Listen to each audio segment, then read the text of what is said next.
O maior aterro sanitário da América Latina foi fechado oficialmente hoje. Durante 34 anos, o aterro de Gramacho recebeu o lixo do Rio de Janeiro. Agora, o local vai passar por uma recuperação ambiental. Numa cerimônia da Prefeitura do Rio, na manhã deste domingo, o prefeito Eduardo Paes e a ministra do Meio Ambiente, Isabela Teixeira, ficaram em cima do trator que aterrou as últimas sacolas de lixo aqui de Gramacho.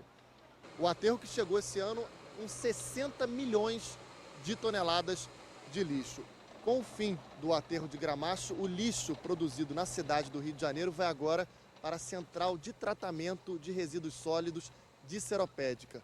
Os catadores que trabalhavam aqui já começaram a receber o cartão da Caixa Econômica Federal para sacar a indenização de R$14 mil.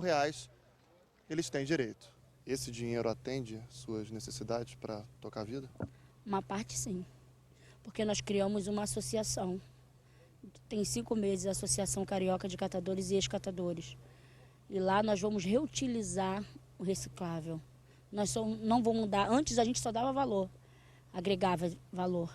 Agora não, nós vamos estar reutilizando para se tornar mais caro. Pois é, o aterro de Gramacho tem uma importância histórica no Brasil. Foi o primeiro projeto de venda de crédito de carbono do país. Mas sobre esses e outros assuntos a gente conversa agora com o economista Marco Aurélio Cabral, gerente do Departamento de Meio Ambiente do BNDES. Marco Aurélio, vamos no básico agora, conversar sobre o simples. A gente, com o fim de Gramacho, do lixão de Gramacho, porque tem uma diferença entre aterro sanitário, lixão, aterro controlado, mas a gente conversa disso depois.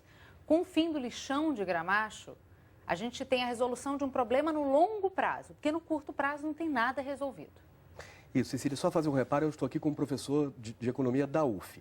Mas você tem toda a razão, o aterro de Gramacho, ele hoje é um passivo socioambiental gigantesco e que, felizmente, a gente vai parar de gerar uma ferida maior. Olhando do espaço, Cecília, talvez a gente visse ali como uma ferida enorme. Essa ferida vai parar de crescer, mas ela não vai desaparecer, né? Não, porque você tem um problema ali de chorume ainda, a poluição da Baía de Guanabara e um problema sério social envolvendo as pessoas que trabalhavam ali. Você tinha 20% das pessoas que trabalhavam ali nunca foram à escola, 18% vivem em pobreza extrema e esse número pode passar de 68% com o fim de Gramacho. É verdade, portanto, a gente tem ali também um problema social enorme de muitos anos, né? Então, uma população no entorno, no território, que nesse momento merece uma atenção a respeito de quais vão ser os empregos e oportunidades futuras, né?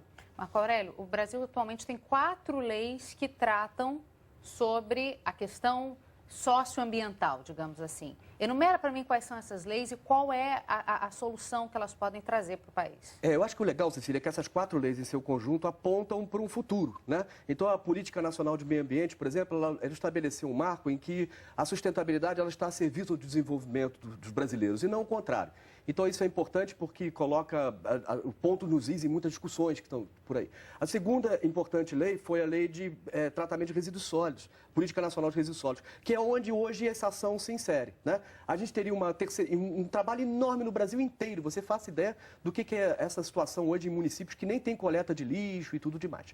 Uma terceira lei seria o próprio Código Florestal, que nesse momento está sendo votado e que vai exigir da sociedade brasileira enormes investimentos no futuro, né? Onde a gente certamente aí vai estar desenvolvendo novas tecnologias, cadeias produtivas, etc.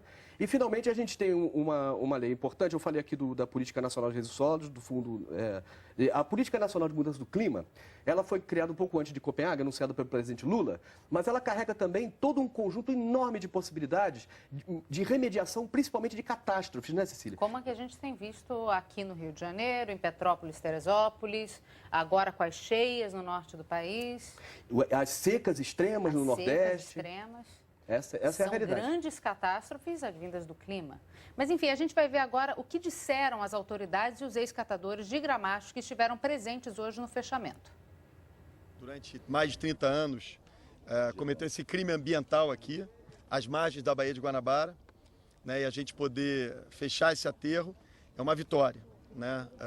Não só nesse início de semana, na Semana do Meio Ambiente, mas também uma vitória para essas vidas humanas, para essas pessoas que viviam nessa situação degradante aqui. Se essa atenção de Gramacho fosse dada desde o acordo dos governantes de 2005 para cá, hoje nós, catadores, estaríamos todos empregados, estaríamos todos certinhos. Por quê?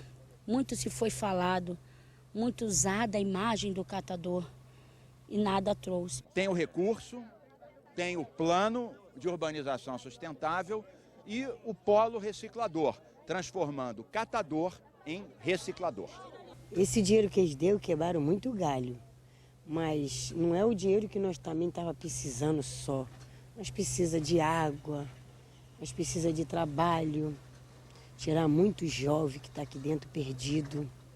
Então, nós precisamos de muita coisa ainda. Marco Aurélio, a gente está às vésperas de um grande evento ambiental e aí a gente está falando não só de bicho nem de verde, a gente está falando de planeta Terra, da sobrevivência na Terra. Só que ele vem com um novo mote, não se fala mais em sustentabilidade, já se fala em economia verde.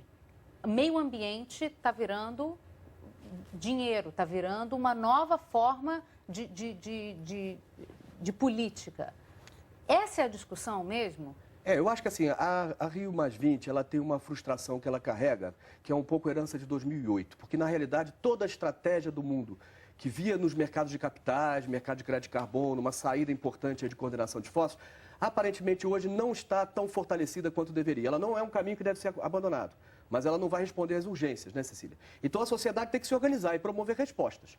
Uma delas, por exemplo, é a busca de uma vida mais saudável. Né? Hoje mesmo a gente estava vendo no Jornal o Globo uma matéria interessante sobre agrotóxicos, pesticidas e sua relação com o câncer. Então a sociedade cada dia mais vai acordar para essas urgências. Agora, a coisa facilita, toda vez que os mercados já não respondem tão bem, a gente precisa do Estado para nos ajudar. E o Estado brasileiro hoje tem condição de anunciar poderosos investimentos na Rio+20. Eu não entendo por que não faria isso. E na direção da gente ter uma construção da implementação das leis.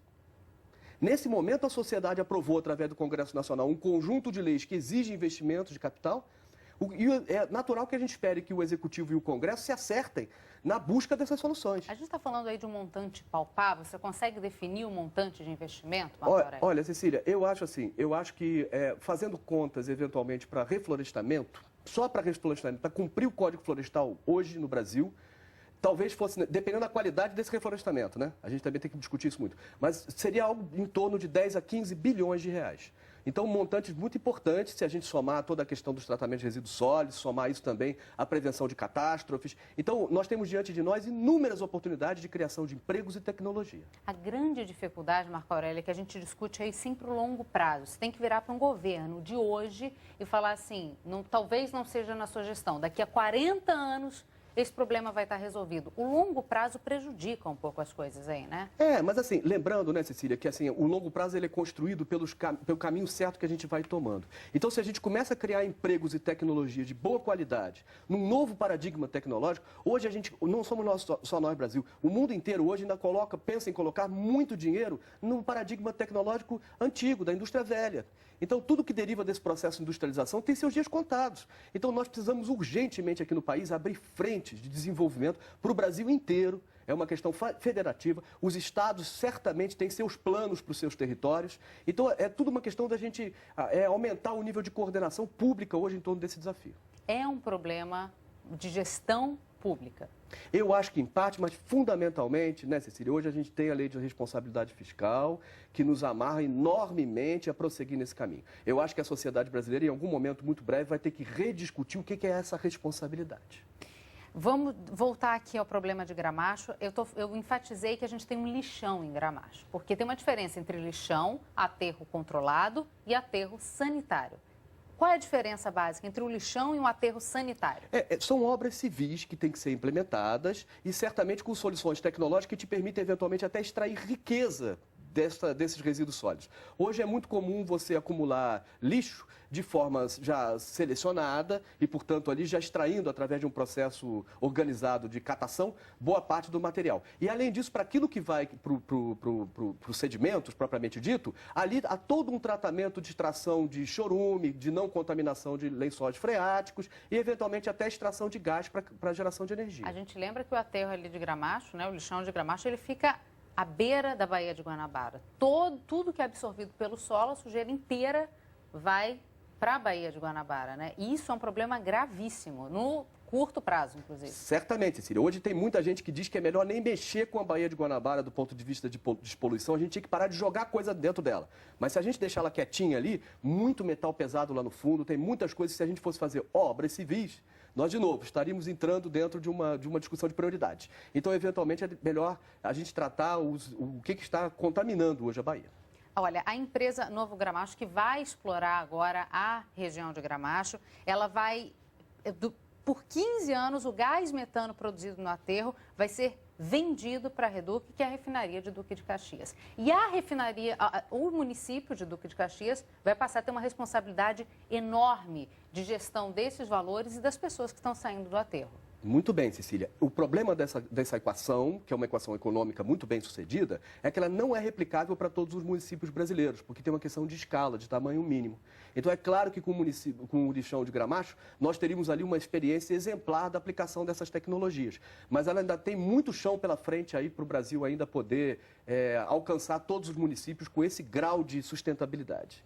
Você tem aí 30 municípios que não têm aterro e que ainda descartam de forma irregular o lixo no Rio de Janeiro.